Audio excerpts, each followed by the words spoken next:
The news hit like a gunshot in one of those westerns that made Clint Eastwood a legend. Clint Eastwood, a career thief? He destroyed another man's life. Former friend Suze Eastwood stole his success and fame. Hollywood froze in shock. No one saw the scandal coming. A man named Ben Holloway, a former actor, claimed that years ago, Clint Eastwood had stolen a leading role that should have been his, a role that could have made him a star. Holloway insisted that because of this, his career had collapsed, leaving him with nothing. His face was everywhere. Tired eyes, graying hair, a voice rough with bitterness. I had everything, and he took it away. He told stories of their youth, their friendship. The moment one script changed everything. That role was mine. I was better. But they gave it to him. He didn't even apologize. Public opinion split. Some believed Eastwood was guilty.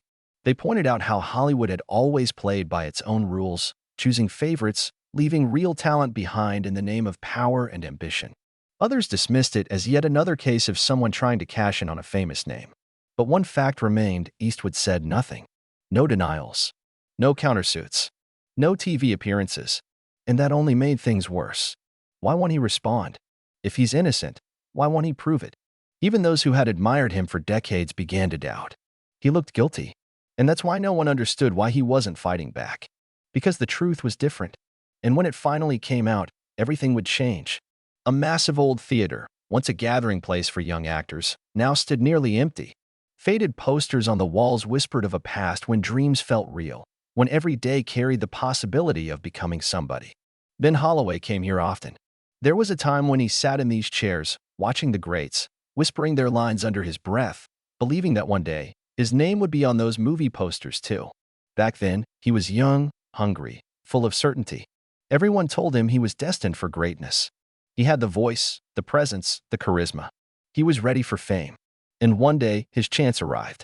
That script, that role, the one that could have changed everything. His audition was perfect. He knew it was his. Until it wasn't. Until it went to someone else. Someone who had been his friend. Clint Eastwood. Ben never forgave him. He couldn't accept that the role had gone to someone else. That the phone stopped ringing. That the next auditions were for smaller, less promising parts. And then everything fell apart. One failed audition. Then another. And another. Directors stopped noticing him. Anger became his companion. His career faded. Eastwood skyrocketed. With every one of Clint's blockbuster films, Ben felt something inside him break. The big roles disappeared. Then the small ones. Eventually, people stopped calling him an actor altogether. Now, they only recognized him as the guy who almost made it. For years, he carried that weight.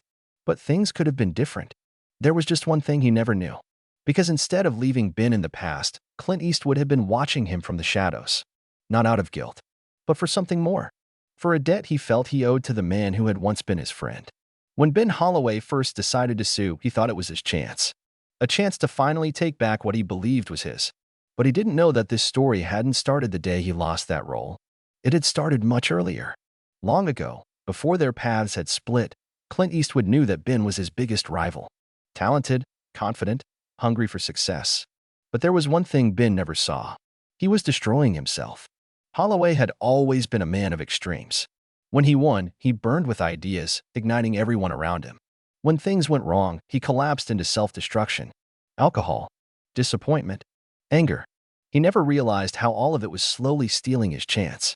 And when the moment of truth arrived, the studio executives decided they couldn't trust a man living on the edge. The role went to Clint. It wasn't betrayal. It was a decision made by the industry. But Eastwood knew it would break Ben. So he didn't let him fall completely. No one knew that for years, Eastwood had been helping him from the shadows. He paid Holloway's bills, supported his family, arranged for small roles in films, just to give him a reason to keep acting. But every time Ben was given a chance, he threw it away. And when the money ran out, when the alcohol took over again, he always found a new reason to blame Eastwood. The lawsuit was his final act of anger. But Eastwood wasn't going to fight him.